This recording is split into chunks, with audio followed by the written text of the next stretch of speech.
Hi అండి, అందరికీ తొలి ఏకాదశి శుభాకాంక్షలు. అసలు ఈ పండగ విశిష్టత ఏంటి, ఈ పండుగను ఎందుకు జరుపుకుంటామో మనం ఈ వీడియోలో అయితే తెలుసుకుందాం. మీరు ఎక్కడా స్కిప్ చేయకుండా అయితే చూడండి. భగవంతుడు జరిపే సృష్టి శృతి లయలనే శక్తి అని అంటారు. అది అంతా ఒక మాయ అని పేరు.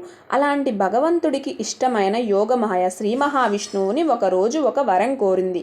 హే భగవాన్, శ్రీ మహాలక్ష్మిని శంఖ చక్రాది ఆయుధాలను మరియు దివ్య ఆభరణాలను ఎలా అయితే ధరిస్తావు కదా, అలాగే కొన్ని రోజులు నన్ను కూడా ధరించవా అని అడిగింది యోగమాయ.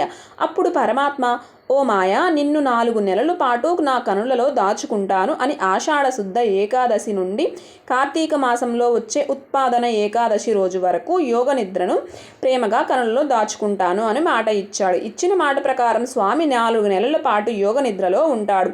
స్వామి అలా నిద్రించిన కాలాన్ని దక్షిణాయనం అని పిలుస్తారు. కనుక ఆ రోజు నుండి మనం స్వామి మాటకు విలువను ఇచ్చి తొలి ఏకాదశి రోజున ఉపవాసం ఉండి జాగరణలో స్వామి నామం అనే మంత్రాన్ని జపిస్తూ పరమభక్తితో పూజించాలి. స్వామిని శరణాగతి వేడుకోవాలి.